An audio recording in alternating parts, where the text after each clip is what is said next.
There was a poll I read a long time ago. Only like 18% of Americans feel engaged when they're at work. That's crazy. Which is like, dude, less than 20% of the country likes their fucking job. This is like a crisis. Personal observation. You get absolutely better returns at the top ends of achievement because oftentimes assets pool to the winners.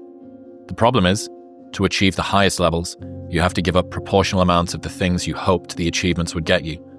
There comes a time when the hard work you have to do is learning that you can't work any harder any longer, and that you have to change what got you here to what will get you to where you want to go. You can work to get anything you want, but you have to sacrifice the other things you want to keep it. And that's sometimes harder than the work. But the only way I could be this person now is if I took that chance when I was 21, when I was dead broke and had my cars repossessed and all that stuff. That's the only way you ever get where you want to go. You have to take a path that's dangerous, and most people want to take the safe path.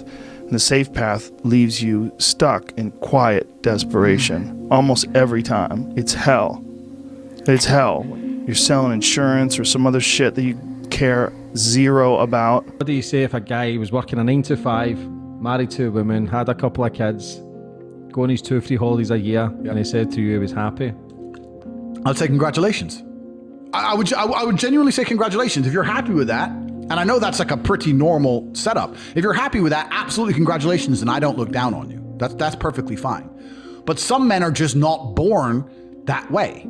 Some men are born with something else inside of them, with a fire inside of them, which cannot be extinguished by beans on toast, TV at night, 9 to 5, sitting around with your wife. Some men are not. Some men are not satisfied with that. I know me as an individual, I could not be satisfied with that. Like, if you don't want, okay, leave.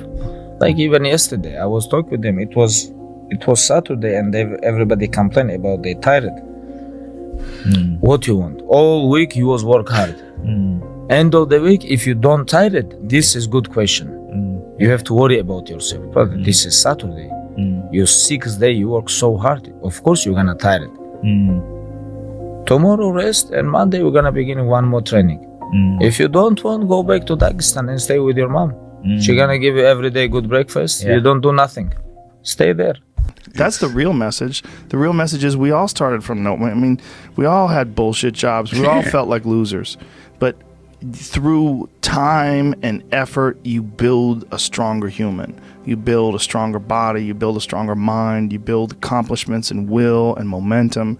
And then you look back and you go, "Hey, man, I'm not washing tables anymore. You know, I'm not washing dishes. I'm not cutting lawns. I'm not digging ditches. Yeah. You know, I'm a different person now. But I used to be."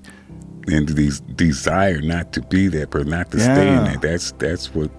That's the hardest part, right? Is to get out of that rut. When you ain't got shit and there's nothing going on, to have faith then is so difficult. To have faith when you're successful, it's like, listen, bitch, you've been successul for a while. Of course you got faith. And so it's like when you have these larger, more complex negative things that do scale, it's like how do you navigate through that? And for anyone who's listening right now, it's like maybe it's the bad breakup, or maybe you're getting divorced, right? Or maybe it's like the business isn't working the way you want. It's like, and there's like 10 things that you have to fix, and it's like, well, I can't fix that change in the logo until the next run. So I just have to see this every single day. Yep. And so he had this very tactical advice, which I liked a lot, which is he just tried to make progress, and that was it. And he said, you know, in a day, it's almost negligible, right? But at 30 days, you're like, okay, I moved this, and at 90, you're like, wow. You know, this is really materially changed in what's happened. Now, does this mean that our mood is still being dictated by circumstance? Yes.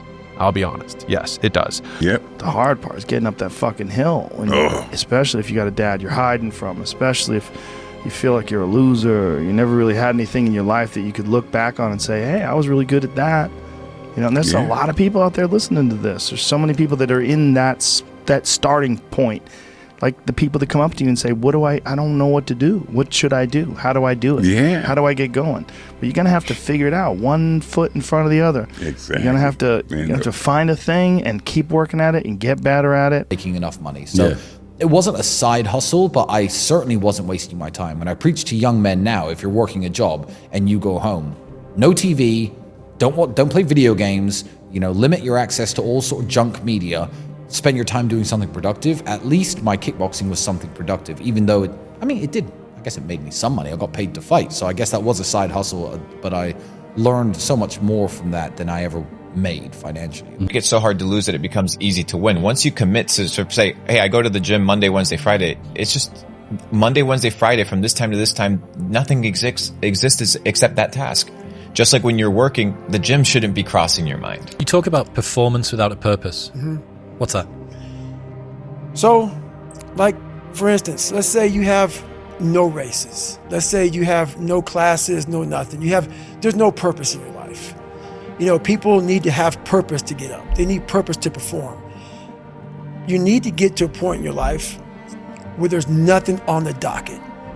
There's no 5K. There's no I'm going to get into school to be this or that, and still perform to the highest level.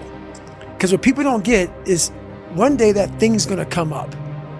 And if you're not constantly performing without purpose, you're not going to be ready when the time comes.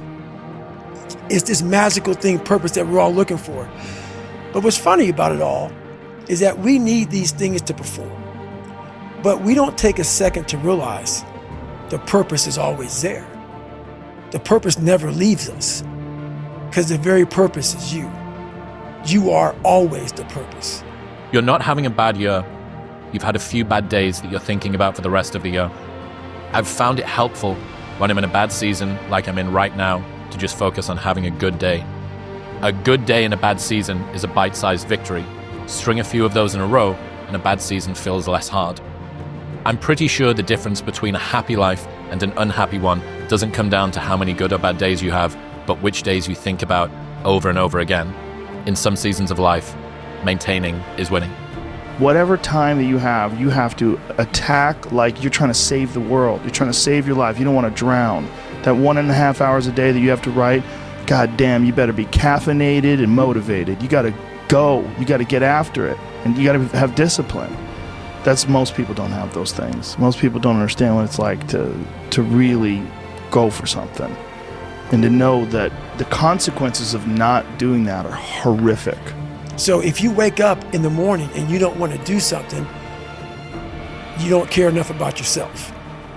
And that's what you need to really research is, man, why am I not doing this for myself? Because that is the number one purpose in life, is to better oneself. So that's the only purpose I fucking need. So the reason I get up every day, even though there's no race or there's no school or there's nothing in front of me, is because I have pride in myself.